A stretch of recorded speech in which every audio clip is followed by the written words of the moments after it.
All right, so before we go to future value of annuities, let us discuss the concept of stated and effective annual rate. So stated annual rate and effective annual rate. You may call it effective annual rate. You may also call it effective annual yield. The stated annual rate could also be called nominal rate. All right, so for the sake of our understanding, let us look at a sample investment. Let us say that there is an investment on which you can earn 10% rate of return. This is an annual rate of return, and the compounding is on a semi-annual basis. And say there are two investors. There are two investors who want to actually invest money. Say, let's suppose we have investor A and we also have investor B. So these both investors want to actually invest a certain amount of money. Both of them want to invest, this is let's say time 0. So at time 0, they want to invest $1,000. This investor as well is investing $1,000 at time 0. And because the compounding is on a semi-annual basis, that means the return would be credited every 6 months. And because it's 10%, that means 5% would be credited every 6 months. So after 6 months, let's say 6 months, the investor A earns $50 and the investor B after 6 months also earns the $50, which is 5% of $1,000. So this is the return that both of these actually earn. But the difference between investor A and B is the investor A does not withdraw anything from the account and lets the return of $50 along with the $1,000 be reinvested for the next 6-month period. So let's call the investor A reinvestor. Let's use that name. While investor B will not reinvest. So what happens by the end of 12 months?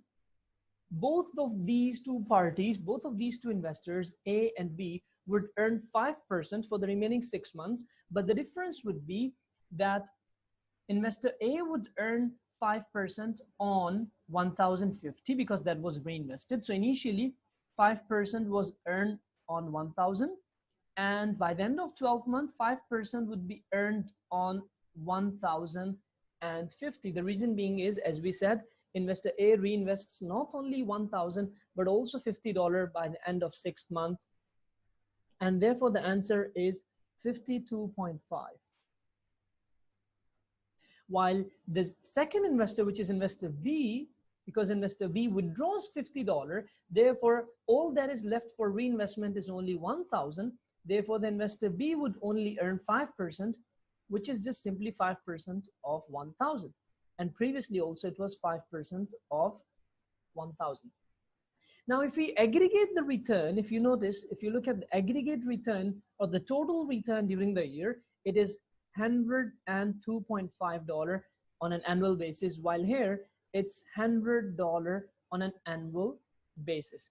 If I convert the return in terms of percentage, investor A is earning 102.5 on $1,000. If we invest that, that's 10.25%.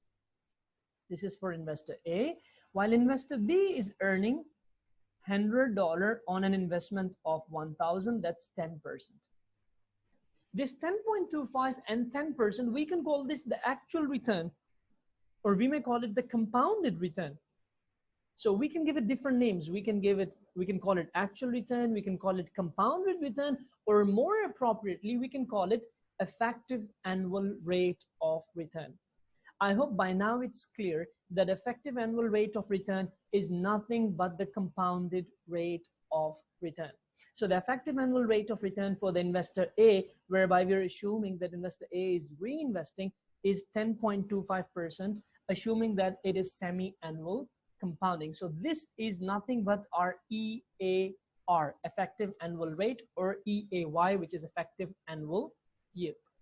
The rate of return which was being promised to the investors, which is we said was 10%, this is called your stated annual rate, or it may also be called as nominal rate. So the stated annual rate was 10%, while the effective annual rate with semi-annual compounding is 10.25%. There is a quick way to arrive at this answer. If I take you a little back to this part, remember this part? We said this gives us future value of $1 grown at R for n number of periods. So for all discrete compoundings, you will say n could be number of quarters, number of months, number of days. R could be quarterly rate, monthly rate, weekly rate, and so on.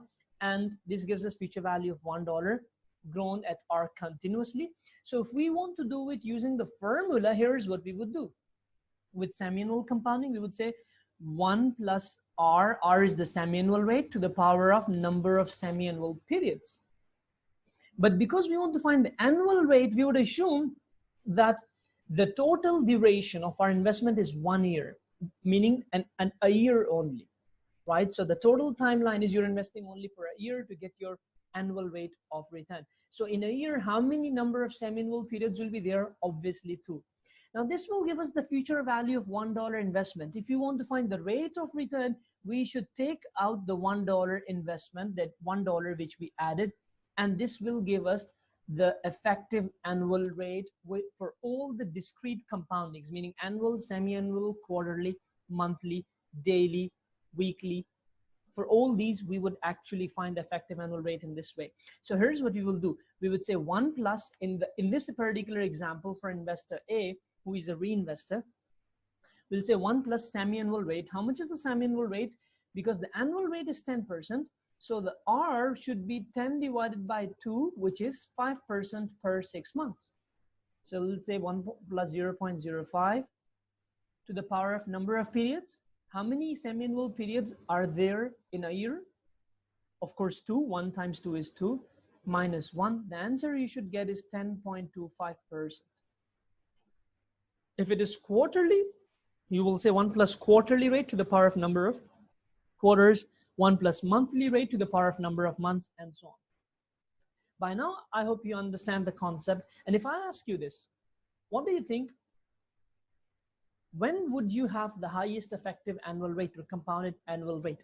When it is annual compounding or when it's daily compounding? Of course, when it's daily compounding, because the return gets credited to your account every day. And then, of course, you reinvest that every day. And therefore, the compounded return would be higher, meaning the effective annual rate would be higher. If you want to find, and sorry, before we get to that, even higher than that would be if it's continuous. So amongst the discrete compoundings, daily compounding would produce the highest result, but the highest effective annual rate would be if it's continuous compounding, which will be slightly more than the daily compounding. And how would we get for effective compounding? For continuous compounding, the effective annual rate? With the same concept, you'll say e to the power of r times n minus 1. R will be the annual rate, n will be the number of years, which will be 1 because we want to find the effective annual rate. And that would give us the answer. That's how we would actually solve for the effective annual rate for continuous compounding. Now, let me show you how you could actually use your calculator to get all this done. Instead of doing it manually, you can actually use your calculator to get this done. And here is how you would do it using calculator.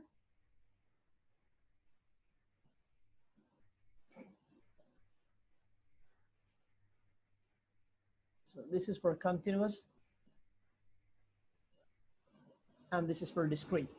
All right, so using the calculator, what you can do is you can press second, followed by 2, which is icon. When you press that, you will see norm. Norm stands for nominal. Nominal, or you may also call it stated. I'll go back to our example of investor A. So the nominal in our investor A case is actually 10%, right? Stated annual rate is 10%.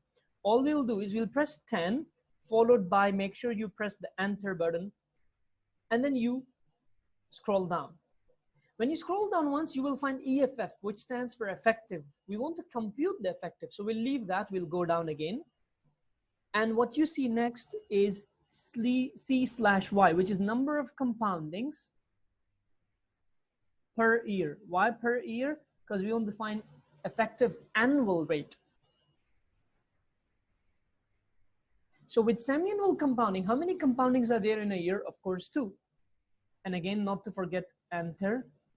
If it was monthly compounding, you would put 12, weekly 52, daily 365, and so on. So we need to press 2 and then followed by enter. We'll go down twice again back to effective. When we come down to EFF, which is effective, all we would simply do is simply press compute right at the top left of the calculator. You will find that, and the answer you will get is 10.25%, which is your effective annual rate of return.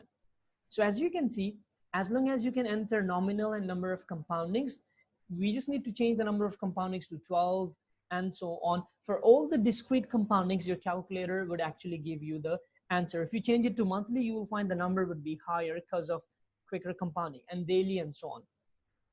Now the daily and continuous results, the daily effective annual rate for daily and for continuously would be very close, but slightly different.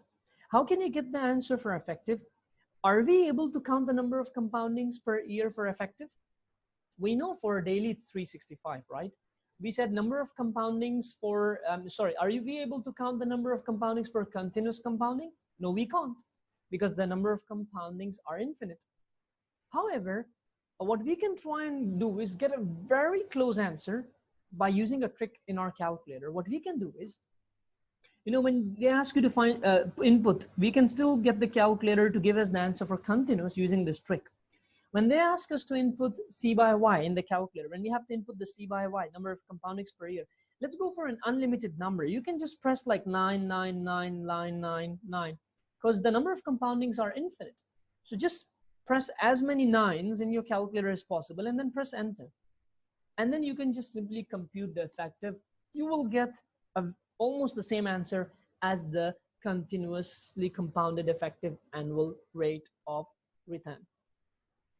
Another thing that I would like to add is, often in the questions, if you see the textbook questions, which you will find in my video, they do ask you to, what they could do is they could give you the nominal, and they could also give you the effective and say whether, what kind of compoundings is there, what kind of compoundings would produce the same effective that has been actually given. The problem in this case is your calculator never computes nominal rate or the C/Y, number of compoundings per year. All it only calculates for you is effective. Now the challenge is, if the calculator only calculates effective, how can I get the number of compoundings per year while they have already given me the effective in the question? So here is the trick you can use, because of course questions are multiple choice. You have the 3 options. Here's what you can do. You can input the nominal, and then if in option A, let's suppose in option A in the question, they tell you semi-annual compounding. So you put the semi-annual number, meaning you put 2, and then you try and compute the effective and see, does it give you the same answer as the one given in the question? So all we're doing is we're using trial and error to see what produces the same rate as the effective.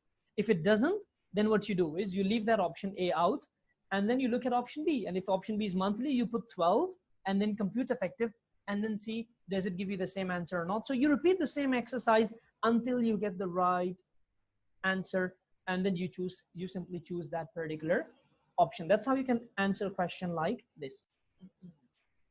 All right, we are done with going back to what we have covered so far. We have discussed future value of lump sum with different series of compoundings. We have discussed the concept of stated annual rate and effective annual rate, which is effective annual rate is compounded rate of return. We'll be now talking about the second section under future value, which is future value of annuities. As you can see, annuity in your calculator is recognized as PMT. By now you should be getting some hint. Earlier we always used to say that PMT was 0 because there was no payment in this lump sum scenario.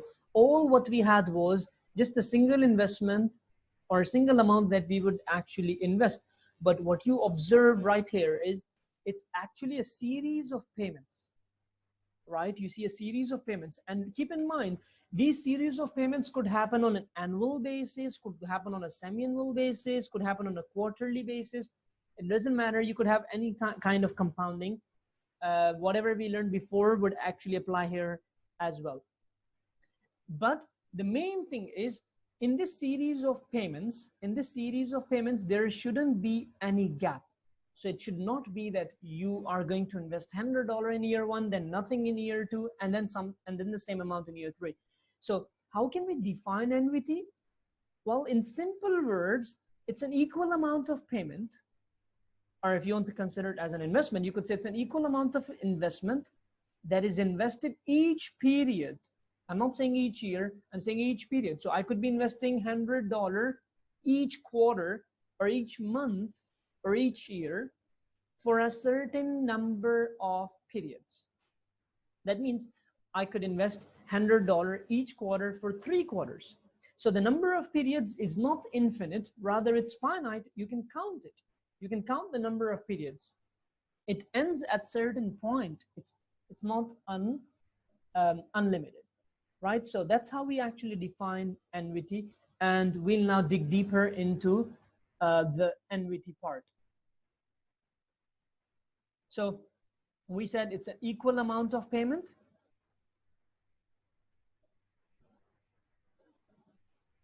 PMT in short stands for payment.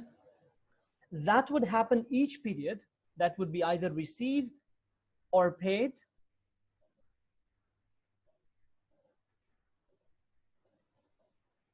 Each period for a certain number of periods, or for certain periods, in short. All right, so in short, our calculator recognizes annuity as PMT. And this is how it would actually look at. Equal amount that happens sequentially, each one after another for a certain number of periods, is actually your annuity. And there are 2 types of annuities. Number 1, you have ordinary annuity.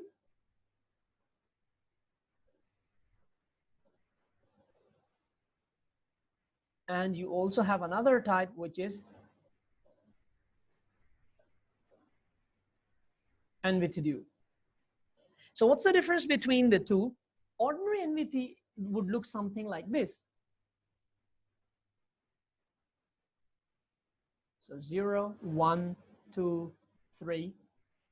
You're investing $100, then $100, and then $100.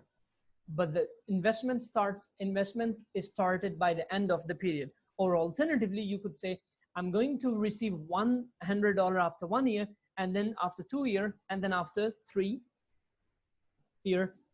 And what you're looking to answer is, how much is this annuity worth by the end of 3rd year? How much is this annuity payment worth by the end of 3rd year? The same goes here with annuity due. Here's what you're looking to answer, and you can spot the difference now once I actually show it to you. 0, 1, 2, 3. Let's say I'm going to receive $100 starting today for a total of 3 payments. So I'm going to receive 100, and then 100, and then 100, and I want to see how much is this all worth by the end of 3rd year. I hope you can spot the difference. The annuity here starts by the end of the period, by the end of the period 1. And you have to understand one thing. All these numbers that you see in timeline are end of year 1, end of year 2, or end of quarter 1, end of quarter 2, and so on. While here the annuity starts from the beginning of 1st year or 1st period, which is time 0.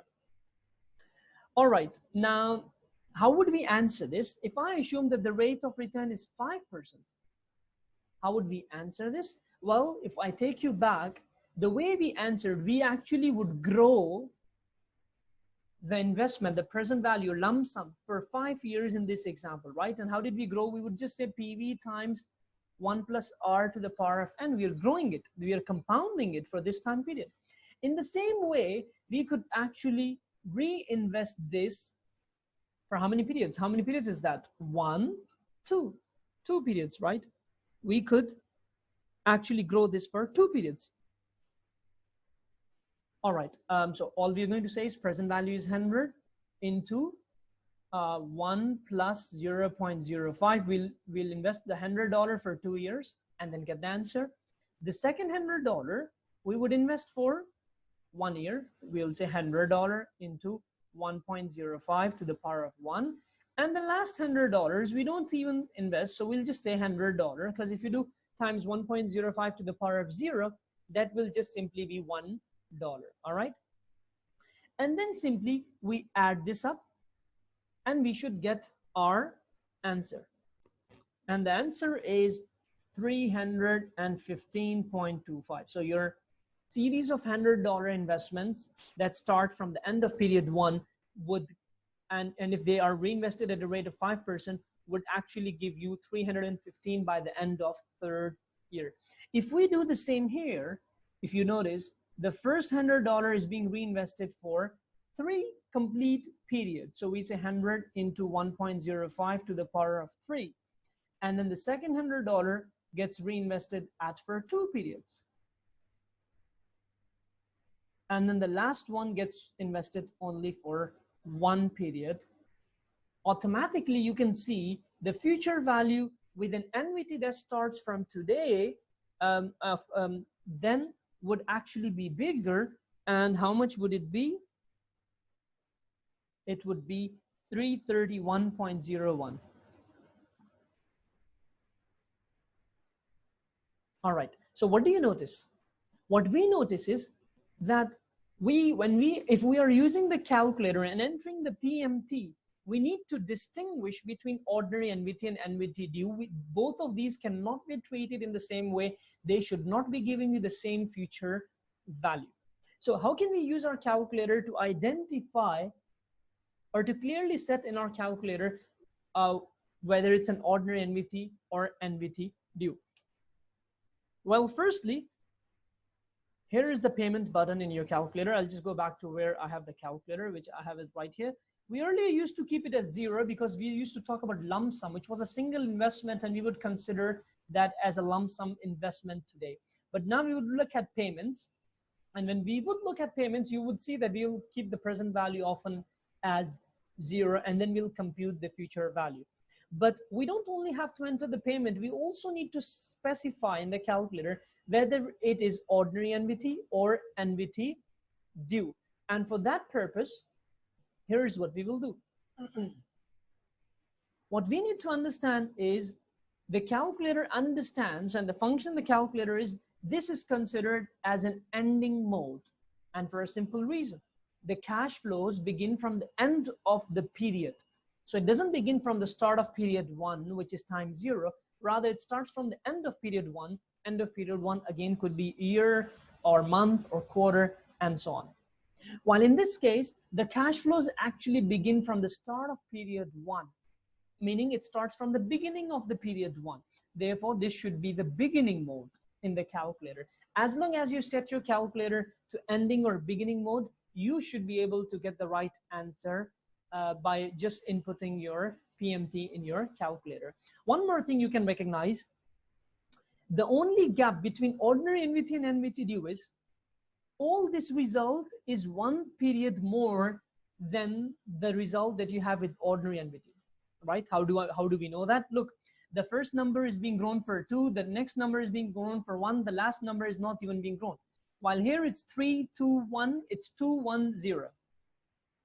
And can I reach at this answer if I need to if I need to find annuity due using ordinary annuity? Can I do that? Yes. All I need to do is just, if I could grow this for 1 more period, all I should get is 331.01, which is what you see right there. Right? So this was just for your understanding. As such, you don't have to worry about this. But for your calculator, what you do need to worry about is you need to mention whether is it an ordinary annuity or an annuity due. And for that, what we do is in the calculator, we just simply press. If you look at your calculator and pay attention to the PMT button in the TVM row, just right above the PMT, you will find BGN, which is beginning mode. There you go. Right above PMT, you will find BGN here. There you go. So all you need to do is you will just simply press second and PMT. This should display the current mode. So to change mode,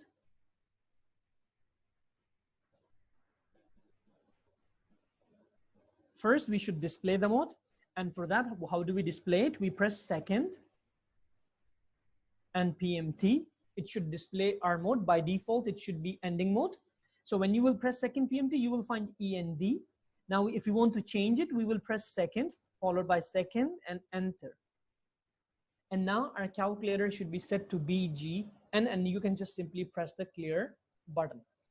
A quick way to identify and know whether your calculator is set to be in a beginning mode or ending mode is look at the top of your display screen, right side top.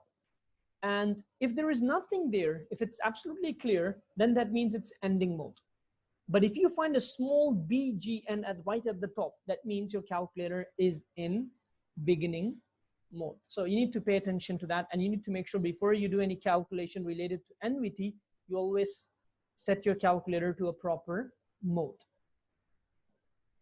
Another thing, if we have to use, so once we change the mode, let's say if we have to get the answer for the above two NVTs, for the NVT due, here's how we could actually answer this. We would say, in this case, okay, let me write that here. We would say first, let's set the calculator to ending mode. Once we set our calculator to ending mode, N is 3, we have 3 payments.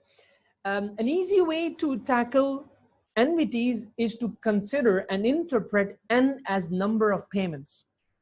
So I often like to say that in the context of NVTs, you should interpret N as number of payments, not number of periods. That makes it slightly more easier. That would make your life a bit easier. So let's say N is payments, and there are 3 payments with the ending mode. The interest rate, we are assuming it's 5%. And is there anything else that we are investing other than these 3 series of NVT payments? There is nothing else. So at time 0, we are not investing anything else. So this should be, present value should be 0. So PV0 is actually 0.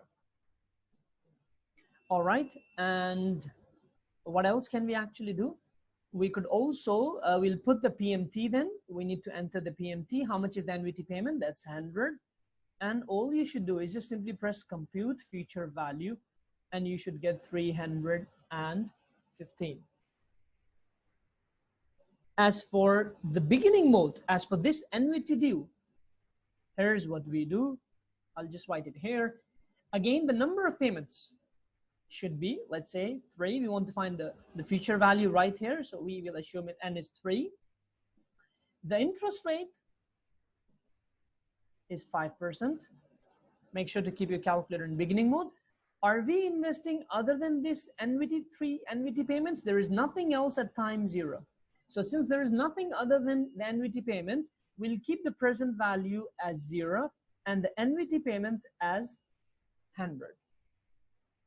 And then all you could do is you could just simply press compute and future value. That's how you would actually solve for this. Let me also show you another method of actually getting your answer. There is another trick in the calculator which would also be very handy, and I would show it to you right now. You can use that function to actually get your answer. So at times this approach is a lot more easier, and I would leave it to you to decide which approach you want to actually use, whether you want to do it this way or you want to do it using the other method I'm actually going to show to you. I repeat again, and this should be clear by now, that ending and beginning only matters when we speak of NVT. When we speak about lump sum scenario, then ending, beginning doesn't matter. Whether your calculator is in beginning mode, ending mode, it won't actually make a difference in the result. It only makes a difference if you're using TVM to get the future value or present value for NVTs. But the other method which I'm about to show to you, in that method, beginning, ending, you don't have to set the calculator to beginning mode or ending mode because the adjustment would happen in the cash flow. So let's look at the second method. I'll write ordinary NVT here. And we know this starts from 0 quickly. Sorry, it starts from 100, from 1 time 1, just a correction. And then annuity due,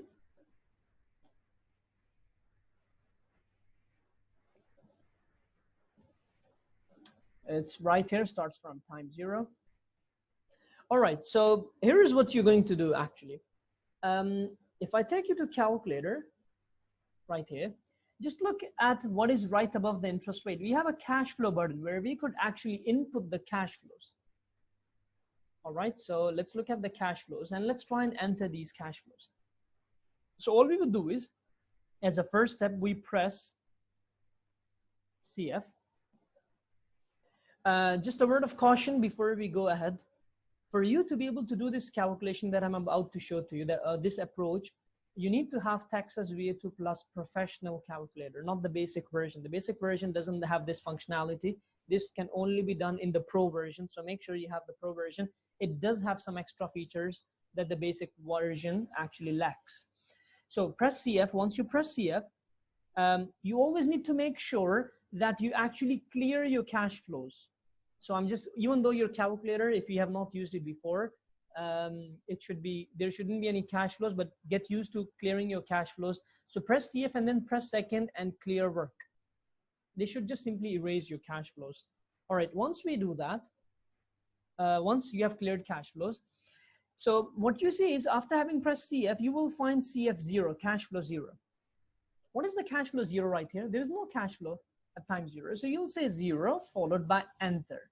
And then you press down. You see cash flow 1. Right after cash flow 0, you will find in the calculator cash flow 1. How much is our cash flow 1? It's 100.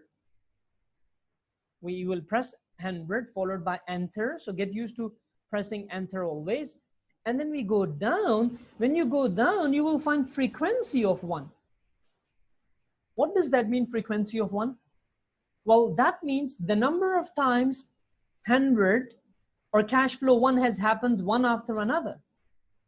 Actually, this would help us save time. Instead of having to enter 100 in cash flow 1 and then in cash flow 2 and then in cash flow 3, and let's suppose if we had more than this, then this would take so long to enter into the calculator. As long as we have an annuity that happens one after another, and we can enter its frequency and save ourselves time. So because 100 is happening one after another for certain number of periods, for how many periods is that? That is exactly what we will enter right here. We have 3 payments of 100, one after another. And again, you press enter. That's it. We are done. We don't need to enter anything more. The calculator already knows you're going to have 100 starting from time 1 all the way until time 3. So this is your step 1. After we have done step 1, the step 2 is going to be, we'll press a button right to the right of cash flow, which is NPV. So you will just simply press NPV. PV is present value. And when you press NPV, it will ask you for interest rate. We know from the previous example, it was 5%. So we'll press 5 and enter. We go down. We don't want to find present value. We want to find future value, right? That's what the whole topic is. So you go down twice. And now you find NFV, net future value. All you do is simply press compute after you see NFV. And when you press compute, you should get 315.25. There you go. This method might sound cumbersome now, but you will notice in a lot of questions, it could actually come in handy. So it's important to know this. Okay, if it was annuity due, how would we do it? I'll just quickly show it to you. Step 1 would be, when you press cash flow, you would have to enter CF0. How much is CF0? It's 100. And then you press enter, and then you go down. When you go down, you get cash flow 1. Notice there is no frequency for 0. That's an extremely important thing you need to pay attention to. There is no frequency for time 0 cash flow. There is only frequency for cash flow 1, cash flow 2, and so on. All right. So we're not entering any frequency. The calculator doesn't even have that. We will enter cash flow 1 separately as 100 and enter and go down. Now it asks us for frequency of 1. How many times did it happen from here? It happened 2 times. Now keep in mind, where do we want to find the future value? We don't want to find the future value here. If we want to find the future value here, the last cash flow we should enter should be this one, which we have already entered. We have said that we have 100 happening 2 times. But we don't want to find the future value at time 2. We want to find the future value at time 3, right? That's what we want. So hence, the last cash flow we should enter in the calculator should be here. So our calculator would give us the net future value at the point in time where we have entered the last cash flow. So far, we have reached here in terms of cash flows. Then we enter this. And then all simply we would do is we'll go down. And what is next cash flow? After having entered all these, the next cash flow, there is no cash flow here. So we would say 0 and enter. And frequency of 2 is it only happens once. Now we pause here.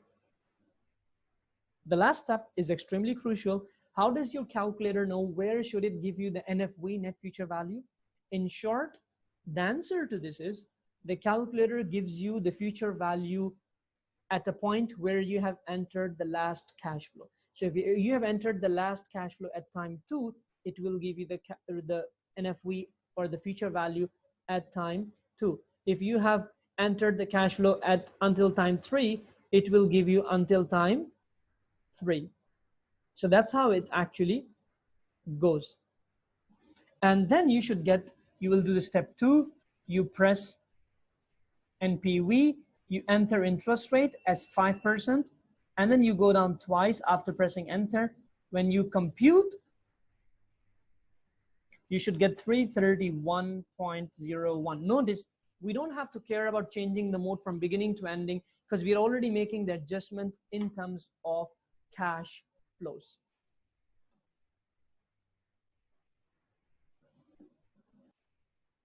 All right, so we'll now take a look at an example on this topic.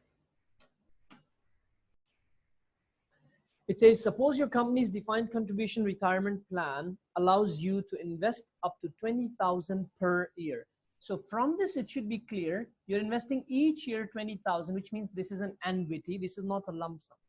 You plan to invest 20,000 per year. Again, it could be per year, per quarter, per month.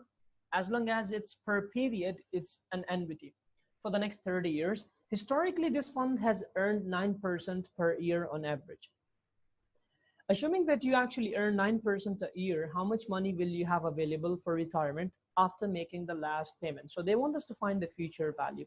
Now, one thing that this example doesn't make clear is it doesn't tell us whether does the annuity begin from today or does it begin from the end of year 1. Normally, in exam questions, they will always make it very explicit.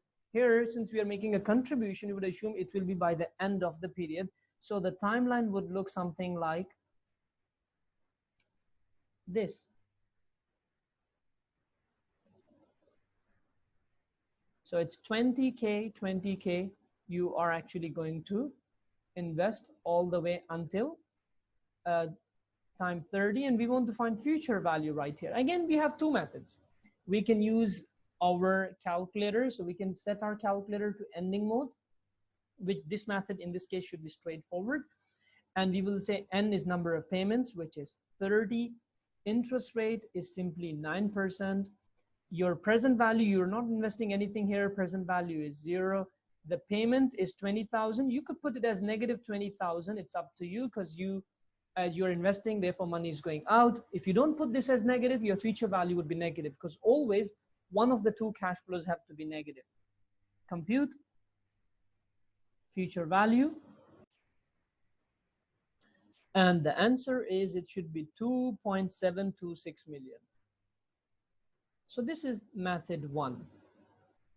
If we do method 2 using cash flows very quickly, I'll just write this down for you and then you can practice it. You can pause and practice. Step 1 would just simply be you press CF. When you press CF, you'll have CF 0 is 0. You make sure you press enter. Cash flow 1 will be 20,000. And with the frequency of 1 being 20, once you enter all this, your step 2 would just simply be you press NPV. Your I would be 9%, and you press enter. You go down twice, and when you see NFV, you press compute, and you should get your answer. Going back to our summary, we have discussed right now the two scenarios: future value of lump sum with different series of compoundings and future value of annuities with different series of compoundings.